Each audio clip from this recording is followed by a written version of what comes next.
going to continue our discussion of Pride and Prejudice by Jane Austen. I'm starting with chapters 43 through 49 in today's screencast. So just backing up just a little bit, picking up with the last section that we read. Darcy's letter was kind of like a turning point in our novel where we had, and it started this humbling process with Elizabeth and with himself. It must have taken him a lot out of him to write that letter and to admit to what his role in everything that had happened, and then it also for Elizabeth it kind of is a turning point for her, because all that she has based her feelings and her thoughts about him on have been were prejudice that she set up from the very beginning based on his attitude and behavior at the ball, and then later on when she found out what she assumed he did to Wickham. So and then we also had that Lydia going to Brighton with the troops, the Foresters. That is going to be another kind of major event that's going to kind of play out. Also remember that Darcy and Elizabeth and Jane have agreed to kind of keep the information about Wickham very quiet, and so we're going to find out that probably wasn't the best thing for them to do. So Elizabeth is headed to Pemberley, and the only reason that she's agreed to go is because Darcy is not supposed to be at home. Everything is still very raw with her, like her emotions. She does not want to run into him because she's embarrassed about everything that had happened and the fact that she allowed her prejudice to kind of form an ill opinion of him. And so obviously that's not something that she's going to want to happen. And, Pemberley, this could have been her house. Like if she had accepted his proposal, this would have been her home. And she's absolutely enchanted with Pemberley. It's a beautiful property. And it is, she kind of wanders around that day as they're touring the property, thinking about, what would it have been like to have been the mistress there. While they're there, they're looking at the housekeeper is kind of showing them around the house and showing them different pieces of art and statues. And she comes across a statue of Darcy and Wickham, and relates that when Darcy was very young, that he was the sweetest, most generous-hearted boy in the entire world, and that now he's the kindest master to ever exist, and that she's never heard a cross word from in all of her life. And so that doesn't compute with Elizabeth, who, has always considered Darcy to kind of be very proud and arrogant and very disagreeable. And so to hear somebody talk about how sweet and considerate and kind he is, and that he never is angry with his servants, his staff, he's a true gentleman, those things just kind of don't correlate with what she thinks about him. So Darcy suddenly shows up. He joins them in their walk. He is remarkably polite. Elizabeth's embarrassed because she would not have come, obviously, if she had known that he was going to be there. And so Darcy says that he's just there to prepare for the arrival of the Bingleys and his sister Georgiana, who is coming home from their house in London, who is coming home to Pemberley. He asks Elizabeth if she would like to meet her, Georgiana, and Elizabeth agrees, absolutely. And so the gardeners, after Darcy leaves, the gardeners are talking about how well-mannered he is, how good-looking he is.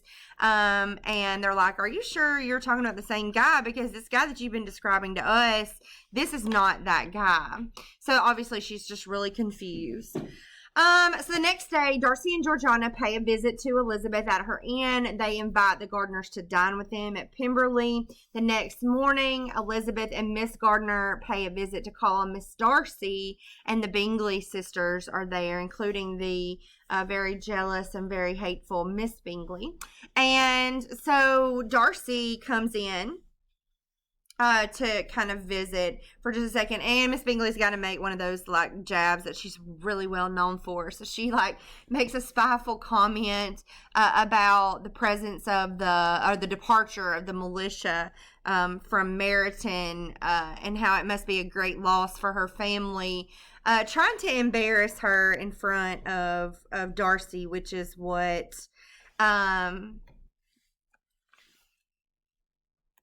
I think that we can agree at this point that nothing that Miss Bingley, that Darcy pays zero mind to Miss Bingley. She's really kind of lost this battle.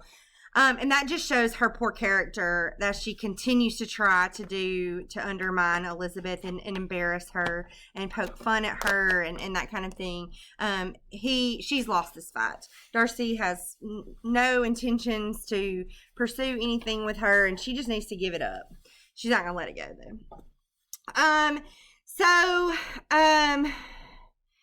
After they leave, Miss Bingley continues to try to criticize Elizabeth, and then she says something about how he must have changed his mind because he once considered Elizabeth rather pretty, and Darcy says that she is one of the most handsomest women of his acquaintance.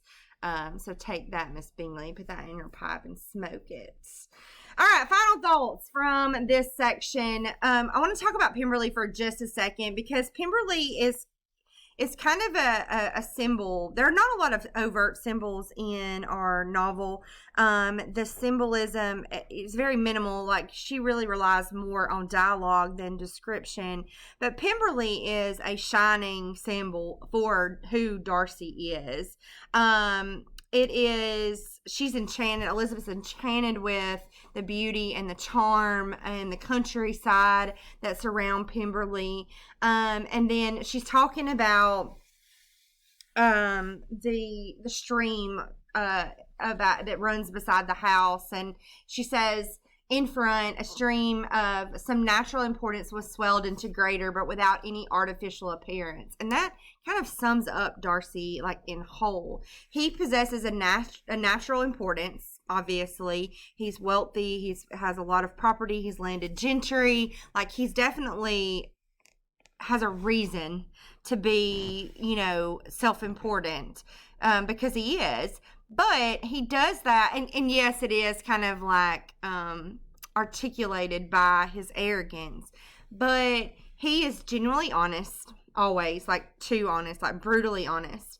And he doesn't have an artificial appearance. Like, what you see is what you get with him. There's no pretense, and she's kind of mistaken that for like superiority and for arrogance. Like, he has a natural right to be arrogant in a lot of ways, but he is very honest and he is without pretense. Like, what you see is what you get. And I think that's really important to understand. The housekeeper's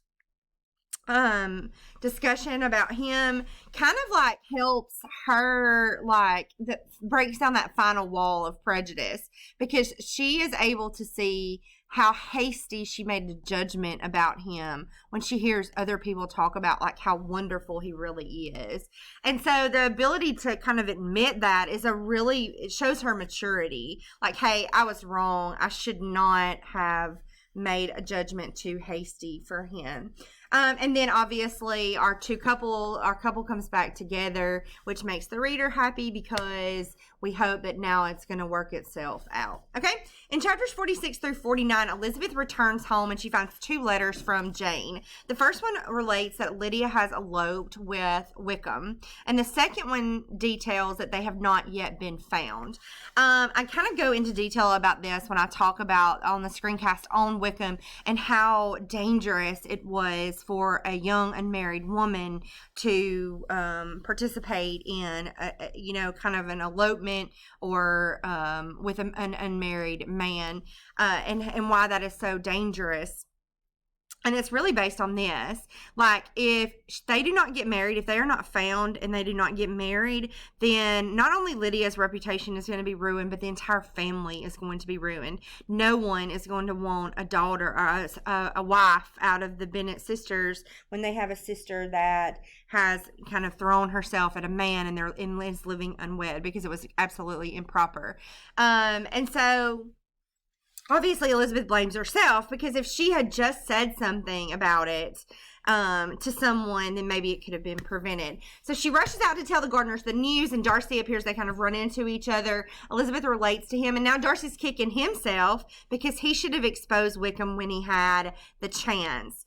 Elizabeth knows they have to go home immediately. They part again, and everything seems to be kind of up in the air. Mr. Gardner tries to assure Elizabeth that everything's going to be okay, that Mr. Wickham will marry Lydia because he doesn't want his own career and reputation ruined. And then Elizabeth tells them about Wickham's past, leaving out the little bit about Georgiana for her protection, which I think is a really significant thing. When they get home, Elizabeth learns that her father is gone to London to join in the search to find Lydia and Wickham. Miss Bennet is hysterical. She's blaming Colonel Forster for not taking care of Lydia. Mr. Gardner follows Mr. Bennet to London, and a few days later, he writes that the search has been unsuccessful. Mr. Bennet has been going to every hotel, knocking on every door, trying to look for them, and they cannot find the pair. So Mr. Collins sends a letter accusing the Bennets of poor parenting and noting that Lydia's behavior reflects poorly on the family as a whole, which includes him, remember. A few days later, Mr. Gardner writes to say that they have no hope of locating Wickham.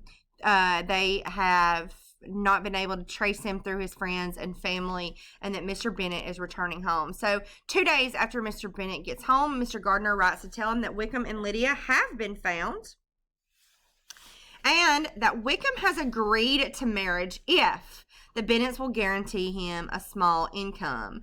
Obviously, Mr. Bennet is going to acquiesce to this because a marriage to a scoundrel is better than a ruined reputation for Lydia and for the entire family. So he agrees to front them some money every year. But there's an assumption that's made by Jane and by Elizabeth and Mr. Bennet as well that Wickham would not have settled for such a paltry amount. We kind of talked about the girls were worth 30 to 40 pounds a year. That would not have been a tempting dowry for Wickham. So they assumed that the Gardners, their relatives, their aunt and uncle, have paid a large amount to get Wickham to agree to the marriage.